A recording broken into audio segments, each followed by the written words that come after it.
Hello and welcome to the Tavern Chat Podcast. I'm your host, Eric Tenkar, your bartender in the OSR, your main proprietor at the Tenkar's Tavern blog. So, I don't know if I made my save versus Con Crud. Uh, my barrel is emptied out. So you're loving to hear this. Last night before Tavern Chat, and then I was okay. And now it feels like the congestion that I fought off for a couple of weeks is coming back. New York City is currently having its first winter storm. It's probably about 3 to 4 inches of snow on the ground outside. It's been changing between snow and sleet, back to snow. It's going to be a fucking mess. Thank God I don't have to report to work. This would be one of those no excusal days. You can't call out and say, I can't get my car out. You work in law enforcement. Weather is not an excuse not to get to work. And I certainly wouldn't feel like walking 6 or 7 miles to work in this weather. So, yeah, thankfully, no. So, since I came back from Game Hall this week, I thought I would talk a little bit about my first convention experience and show that I guess in all reality I was a bit of a rules lawyer or rules abuser, at least when it came to convention play. But we'll get to that. So, my first convention had to be back in, I'm going to say 86, 87. It was held at Columbia University. It was with my friends Andrew and Lenny. Lenny was 2 years younger, and he hadn't gone into the Air Force yet, so he had to be 17, so I guess we were 19. Oh, no. Yeah, he was 2 years younger. So, Columbia University is on the west side of Manhattan, approximately 116th Street.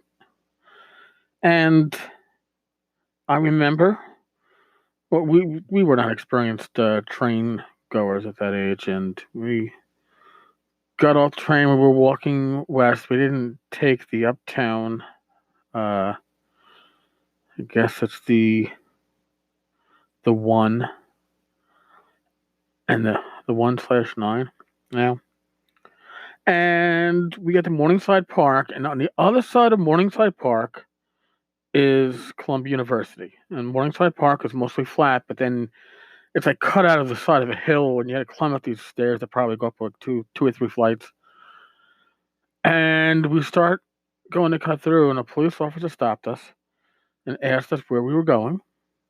And we mentioned where, and he said, all right, well, go back down to 110th Street and come around. And then come back up. And that was a couple blocks out of our way. And I was like, why? It was like, because I don't want to have to report the crime that you're going to be the victims of. It was a dangerous spot in, actually, no, that was 80s, right? Yeah. 85, 86, 87, around then, not 90s.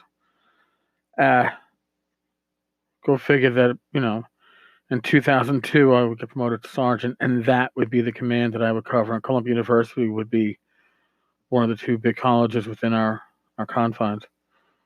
In that case, we go to the convention, and the highlights were as follows. Vendor's room. I don't remember anything about the vendor's room except that there was a guy selling RuneQuest. It was the hardback RuneQuest book with the red cover and that little library slip, paper wrap. I've lost the wrap over the years. And two still in their wrap but crushed boxes, one of Pavis, one of Big Rubble. I believe I got it all for $15. I might have had to borrow money back then just to cut, but I came home with that, and that changed a lot of my perspective on gaming. That showed me the joys of running a game as a sandbox, because Pavis and Big Rubble are one of the best sandboxes I've ever experienced as a GM. But we also played in the game.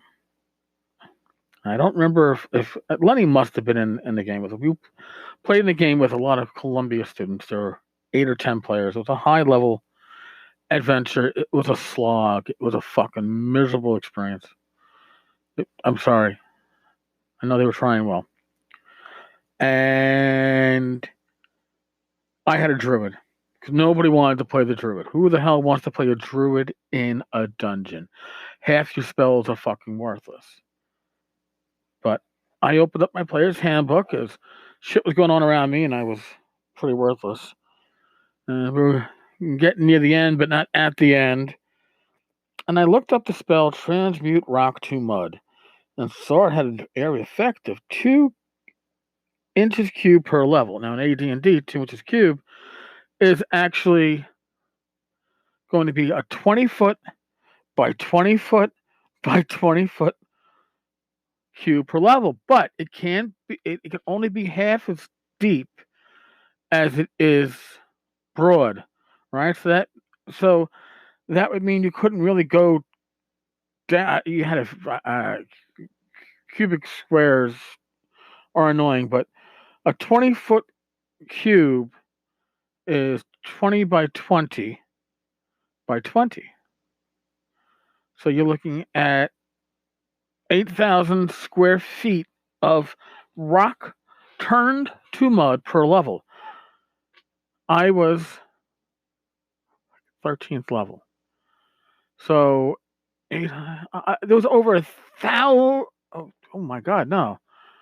Over 10,000 square feet of rock I could turn to mud. And when I realized that, and I realized that we were directly above the point that we were supposed to get to, I interrupted the action and told the GM, I'd like to cast Transmute Rock to Mud. He goes, okay, well, what does that do? I go, well, in this case, it's going to turn about 10,000 cubic feet of cubic feet of rock into mud, which I will do on the level directly below us, on the ground or the floor directly below us, and turn that into mud after everybody steps away. And then we'll be able to descend right to the end of this dungeon and cut out this stupid fucking slog that we had to go through. And the DM said, well, you can't do that. And I go, well, why can't I do that? Well, it gets a saving throw. I go, well, that doesn't mean I can't do it. It means it gets a saving throw. But I go, according to the spell description, it doesn't get a saving throw. And then he muttered some things and said, well, show me exactly on the map where you're going to do it. And I showed where I was going to do it. And apparently I dropped 10,000 cubic feet of mud. And I guess a cubic foot probably of mud, it probably weighs about 10 pounds. So I dropped like, I don't know, 100,000 pounds of mud onto the creatures below, killing some, immobilizing others. And then I told the DM, you know what? I've got the scroll, the spell magic that you gave me. So now I'm going to dispel my own spell, thereby entombing everything, and that was in the mud, into rock. I brought the session to an abrupt and early end. The DM was very fucking pissed at me, and told my friend Andrew that he was invited to play at the Columbia Fantasy Wargamers Club. We were city college students. I went to Queens College. Andrew went to I think Brooklyn College at the time, and I obviously was not invited to come back because I rules lawyer. Was it in the rules? Yes. Was it the intent of the rules? Probably not. Did I make it work for me? Yes. Would I allow that myself if you explained it properly to me? Sure. It is what it is. But you have to remember when it comes to convention play that even as a player, you have a responsibility to make sure the game is fun for all. Admittedly, in this session that we were playing, I don't think that many of us were having fun, except the DM for the abuse he was throwing at us.